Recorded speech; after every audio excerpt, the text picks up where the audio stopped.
Who is your target customer? Your typical everyday mom and dad with a dream of either acquiring assets, building a property portfolio, minimizing the taxes, safeguarding whatever they already have. High net worth individual who is still single, trying to introduce someone new into their life, but at the same time they're also very worried in terms of, okay, I've built all this wealth and all these assets. How do I protect this asset from my wrong decisions that I could make in the future?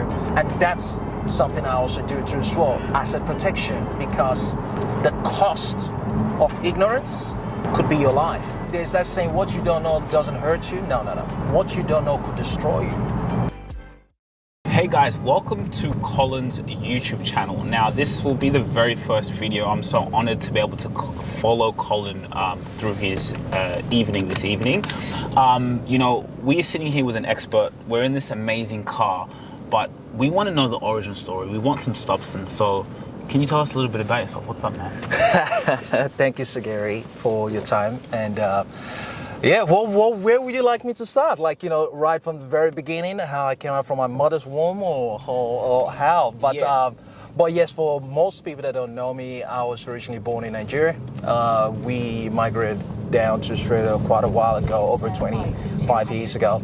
And you know, we were fortunate enough that, you know, we had good guidance, myself, and we were able to go to uni and study. And, you know, speaking of uni, by the way, I remember when, you know, I was trying to make a decision on what do I want to study in uni, and I basically went with a crowd, right? You know, everyone was, you know, talking about accounting. I said, and that's the way I chose my major, to be honest. You know, I never really had any clue in terms of what I wanted to do whatsoever, and did that, and came out, finished an accounting, and realized very, very quickly, I'm not a typical accountant. It's not something that's designed for me. And you know, fortunately enough, I was lucky enough, I got a job with Commonwealth Bank many years ago, and started off within a branch network. Very, very quickly got promoted to, you know, branch lending manager. Then from there, you know, when Westpac took over St. George Bank, I got a job with Westpac. Then, you know, got a job with St. George Bank, you know, did the old major bank, working with them, and it was quite interesting. But all through that time, I've always been interested in property. I've always loved property. I've always loved the idea of owning assets.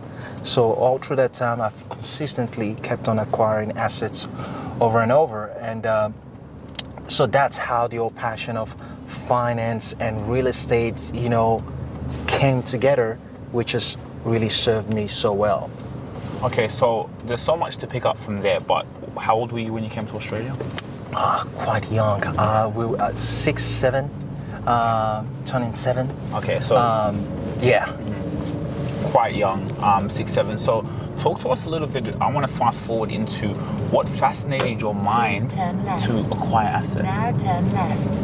Well, the whole idea came up with my father was also really big on real estate. I would say he was the major drive in terms of me getting into real estate and, you know, buying real estate and things like that.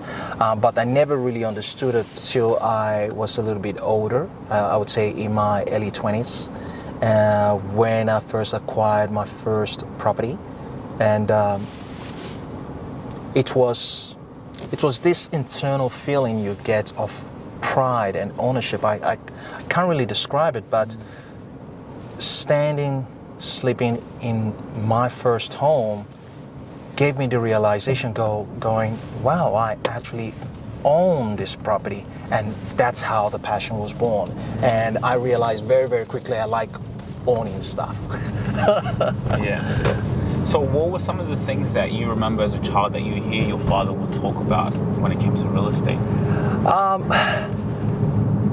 My father said a lot of great things, and one of the amazing things my dad said to me, which is he always said to us, which has really helped me in my career, right in 300 meters and then was he always said, always work more than what you're being paid for. So if you're being paid to work 8 hours, give your employer 9 hours. And I know a lot of people would disagree with that, but I never really understood that as a kid until I decided to start my own ventures, start my own businesses and things like that. So it was already engraved in me. So working longer hours has always been something that I was told that I need to do. So I did that when I worked with Commonwealth Bank. I did that when I worked with Westpac. I did that when I worked with St. George Bank. That I never worked regular hours. I've always worked longer than what I've been paid for. So that's one main thing my father used to say to us, which has really served me, and hopefully I'll get to pass that on to my kids too as well.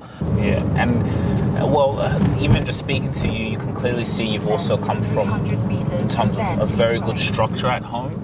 To kind of see what you're talking about and see the development of where you come from. Like, for the person who's watching this video, what exactly do you do? Like, how do you help people? It's quite broad. What do? I do quite a fair bit, and the approach the approach I've taken is, I would ask you a question. What would you say is the most biggest expense in your life? The biggest expense? In your life. What are the 3 most biggest expense in your life right now? I would say rent. Uh-huh. Bills. Mm-hmm. Do I need to be more specific on what bills or just bills? Well, bills. Rent, bills, and let's just say having a girlfriend. Well, that could be expensive too as well if you're not well structured. But the major expenses that most Westerners or Australians or anyone living in a developed country faces: rent. It could be rent. It could be a mortgage in the home that you live in. Either you're paying a mortgage or you're paying rent. And taxes. Mm-hmm. These are the 2 major expenses. People earning, the tax bracket could go anywhere from around, 20% to 45% to 50%. So assuming you're earning $1 million a year and you're having to pay the government close to $500,000 a year in taxes, that hurts real bad. So my job is, how can I minimize that pain? And that's where I come in. How can I minimize how deep the government sticks their hands into your pockets? How can I minimize the pain of mortgage and rents? Right? So when you marry all that together, it gives you this finance and property approach, taxation, law, asset protection, and so on and so forth. So my typical approach in terms of what I do, if I'm to really break it down, is a client comes to me, high net worth client, for example, a couple, combined income, $500,000, $300,000, whatever, or $1 million. And these 2 main things are always their biggest issues. We're paying too much taxes, and we're having major issue, and we're paying so much in mortgages, right? So what I do is, okay, how can we structure what you have and create new structure to help minimize the taxes you're paying and help propel getting rid of that mortgage quickly and protect your assets as well at the same time. Okay, so that's very, very interesting. So like, if we are to talk about your target customer, and I think what's also great about social media is because your target person, the person that you can help, they find you. So who is your target customer? I know you talked about it a little bit before, but just a bit more specific, like who is that client that comes to you and says, Colin, look, I need this help? Right, that's a really good question. Typically, people I do get that approach me are, I don't really want to use the word high net worth client, but typically those are the people that do come to me and wanting advice, wanting solutions, wanting a better way on how they can do it. So your typical everyday mom and dad with a dream of either acquiring assets, with a dream of building a property portfolio, with a dream of minimizing the taxes, or with a dream of safeguarding whatever they already have. These are the typical kind of people. Now, if I'm to put a dollar figure on it, in terms of income-wise, that they do typically earn, the typical client that I do typically see that come to me directly, typically combined family income anywhere within the range of around $300,000 to $1 million in combined family income. What are some of the main pain points that these people have? Well, the main pain points, the same pain points, someone earning, $50,000 or $1 million have, which is taxes and rents or mortgages. These are typically the main pain points.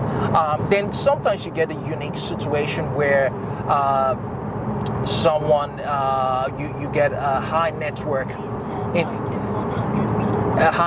individual who is still single, for example. At the same time, they're trying to introduce someone new into their life, but at the same time, they're also very worried in terms of, okay, I've built all this wealth and all this assets. So their main fear is, how do I protect this asset from my wrong decisions that I could make in the future? And that's something I also do too as well. Asset protection, structuring your asset, making sure that it's structured in a way that you can still leave a legacy after working so hard for the next generation and the next generation and the next generation to come. Because at the end of the day, no matter how hard we all work, we all know this, that we're not gonna take anything with us, right? We're gonna leave everything behind. We can't make it, we're gonna leave naked. But we want to safeguard what we're leaving behind for the right people, for the next future generation. And how do you do that? Well, with the right structure, with the right advice, you can do that very, very easily. And you don't have to be in a high net worth to do that. Anyone can do this, right? Anyone can do that. So it's definitely something that I always do encourage anyone to do. That if you haven't taken out the time to speak to a professional in terms of your financial situation, do it now, because the cost of ignorance could be your life. What you don't, there's that saying, what you don't know doesn't hurt you. No. What you don't know could destroy you in the game of finance. Right? So I would always suggest that, everyone speak to someone like myself or a professional that does this on a day-to-day basis to give them advice and recommendation in terms of how they can go about improving their financial position. You don't have to wait till you're earning six figures. You can start doing it when you're earning 20,000, 30,000, 5,000, whatever. It doesn't really matter. Right structure. A structure is better than no structure whatsoever. Yeah. So let's talk about that a little bit, because let's remove that excuse, right? A lot of people say, like my father says, if you don't invest right now, what makes you think you're going to invest later on? Absolutely. So removing that excuse, what are some tips that you have for, let's say, someone like me or someone out there, a young person who's watching this video, who's earning maybe a certain amount of money? How can they be able to start building wealth with the little or with what they have? Well, I talked about assets, acquiring assets and things like that. There is so many ways you can start doing something. The point here is start. You have to start. Even if you're earning $1,000 a month, but having the discipline to be able to put away $100 a month, that's you starting. And you take that $100 and you invest it into something. There's so many type of cryptos out there that you can say, okay, you know what, I'm going to invest $100, minimum $100. But there's also what you call fractional investing.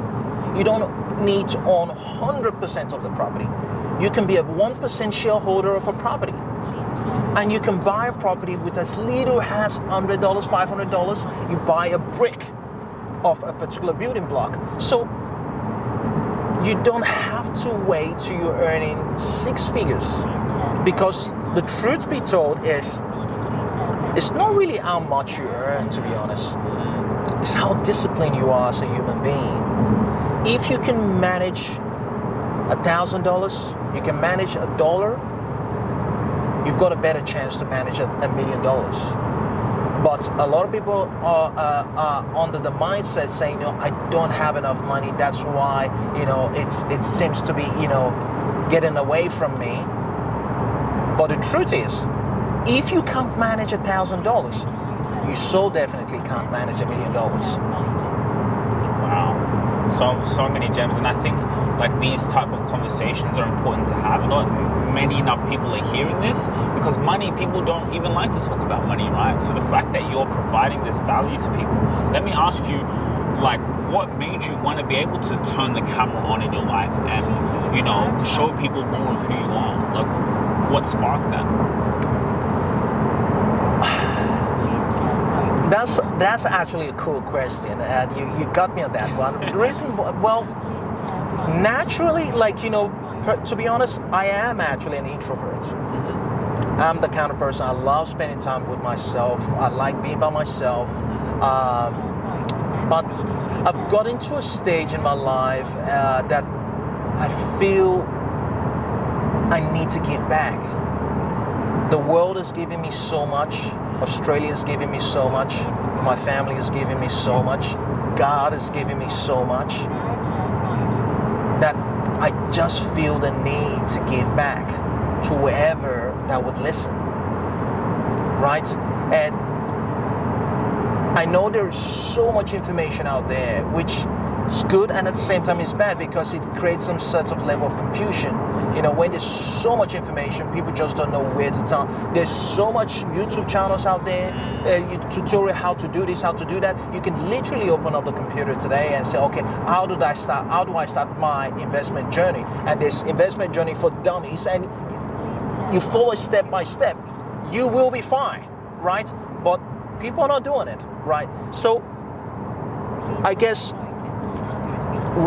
part of the reason why I'm saying this, and you know, I'm wanting to put myself out there to the world, is to let people understand that if I can do it, you most definitely can do it. The only reason why you haven't done it yet is because you don't believe you could do it. That's the only reason.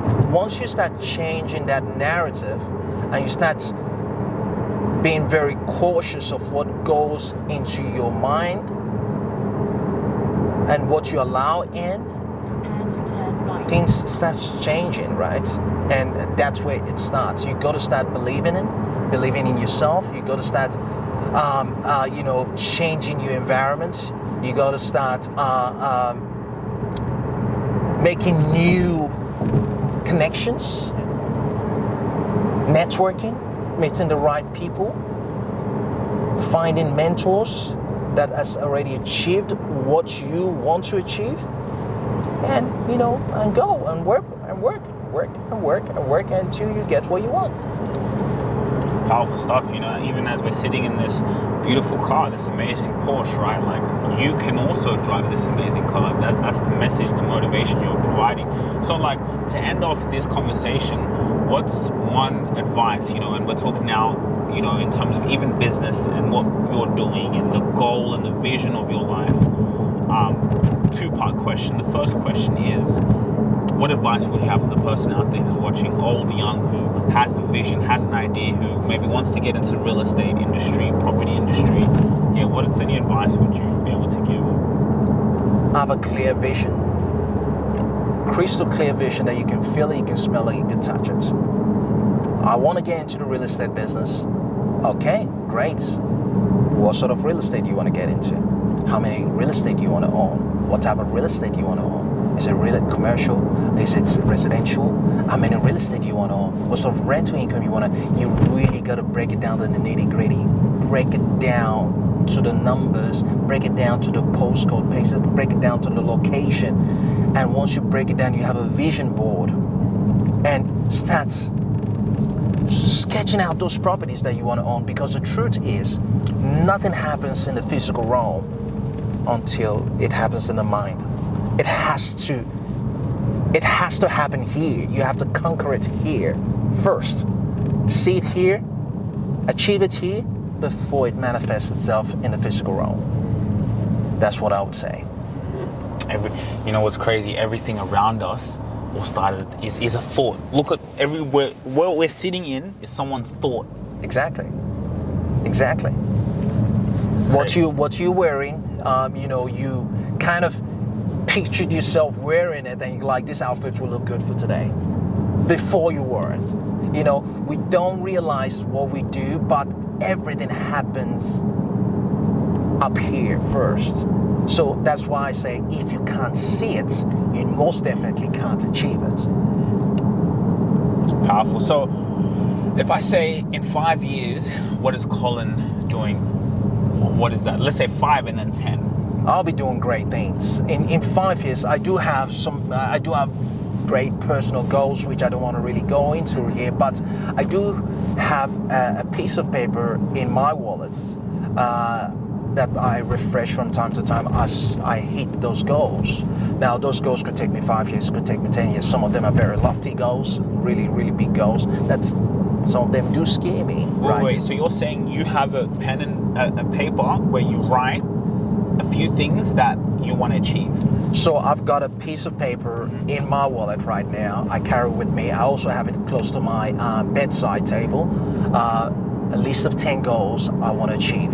So I don't just carry it for carry's sake. I read it every day. I read it in the morning, I read it in the afternoon, and then read it at night. Most of these goals have been carrying for over 6 years, and I still haven't achieved it yet. Right, so there's a lot of stuff I really do want to achieve, and my prayer is, as long as I'm still favored by God, I still got God favor, and God still decides to give me life, I don't see any reason why not. It's just a matter of when. Perfect. I think we'll end it there. An amazing podcast conversation. So yeah, by the way, where are we going? We are going all the way towards Blue Mountain area to meet a bunch of professionals that are looking at creating a very complex finance structure, which I'm going to go present to them tonight. Wow. So and have you been? Do you do stuff like this quite often, presenting in front of people? I do at least twice a month. I do things like this, but this particular style of format is not something I do very often, and I haven't been to this neck of the world, of the city for many years. So I'm quite excited to go present to these guys today. Yeah. So like you just mentioned, twice a month you present in front of people. Yes, I do. Why? What's the impact? Like, why do you do that? So I'm also a mentor. I'm also a mentor. So I do have mentees, and part of the requirement is to train them, and we do catch up once a month. So that's a given. We catch up once a month. We talk about finance. We talk about structure. We talk about things like that. So we catch up on that, and also once a month I catch up with the rest of the team, present to them, and also with other clienteles that are within what I call VIP members. So we do have clients that do pay us a monthly fee to get educated, to get mentored by myself. So we also catch up. So I do present to them, let them know in terms of what sort of changes, and we go through in terms of what sort of deals they're working on, what the goals are structure-wise, and we set targets. Because It's really more about, and most of these guys are very, very intelligent. But the truth be told, I also do have mental. As humans, we need people to keep us accountable. And that's pretty much my job. I keep them accountable along the line. You said you would do this. You said you would achieve this. You said you would do this. And that helps them achieve their goal. Awesome. And for the people who want to learn more, you'll be able to, how can they get in touch with you? Everything we'll put in the show notes, I'm sure. In terms of that mentorship, they can get in direct contact with you? Absolutely. They can always Google me, which is Collins, COLLINS, Mayaki, MAYAKI.com. They can Google me, go online and make an inquiry on there. I'm everywhere. You can find me anywhere. Cool. And you will have your details in the description of this video? Yes. Cool. Thanks.